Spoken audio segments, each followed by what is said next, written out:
Oh, glory days. The things just keep on happening, guys. What's up? As per usual, welcome back to more esports talk. In a recent Optic podcast, surprise, surprise, still talking about the Methodz dropping. Not the only dropping, by the way, in the past week, as many of the teams out there realizing maybe some changes have to be made. Now, speaking of a face of a team, that being Methodz, we talked about as dropping already. It's actually people like Scump and the Optic roster giving their thoughts on exactly what happened. And of course, there's been the rumor, the debate, because statistically, he was one of their better players, so why exactly was he removed, especially considering last year where he seemed to make his way to the finalized roster, the face and personality of the team, and then all of a sudden we enter the second season of Call of Duty League. He's doing just fine, and just like that, poof, he's gone.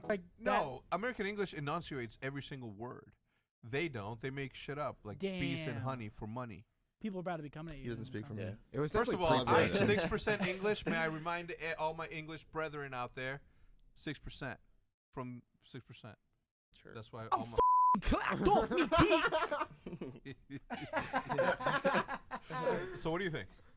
It definitely looked pre-planned. I mean, they're all European. Even their GM. Wait, you like premeditated? It was definitely pre-planned. Wait, you think Marky B had something to do with it? 100%. Oh, yeah. I did hear He was in the about- shadows just I did waiting. hear Marky B had a lot to do with that. Yeah, Marky B to me is one of the Marky coolest B's dudes. got him over there like this. Oh, On he's a string. Puppets? Oh, yeah. Yeah. I like Marky B and his accent. I do like Marky B. Every single time he's in there. He's got a good accent. Yeah, excellent. Got it going. Got that. I'm out Scottish here one. making love to myself, and I had to drop Zinni. Out of nowhere. Out of nowhere. That was good, right? That's You good. have a That's piece good. of cloth pushing his top. I don't know. That's how he sounds to me. I'm trying to. Anyway, so your thoughts on that? I don't know. It was just weird that they did it when he was like doing statistically well. But like, I think it's a chemistry thing. Like, Yeah. he's an EU guy. Like, they put him in for. That's kind of messed Zim. up though.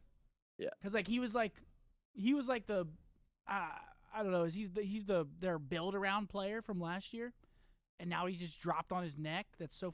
And then he got rounded in the Challengers event the next Yeah, day. that's just- And then you have deleted tweets out there like Methodz saying that the closest people to him turned against him, and you just feel gutted for the guy. You know, I want to bring up a talking point. You guys can give your example. I think the main two so far is early on in Call of Duty League. We're only 2 seasons in. It is so utterly difficult for teams out there to establish themselves around faces, around personalities. Optic's done a great job. FaZe has done a decent job. Empire as well. Several teams have, but most teams, a far majority, I mean even FaZe included, made some big changes, but they've done a very good job kind of rearranging themselves. So you look towards the Optics or the Empires or the few teams out there making minor changes. It is so tough for teams out there to actually build around faces. Look at London Royal Ravens. They had the Twins. They placed top 4. They get rid of the Twins. And who are they now?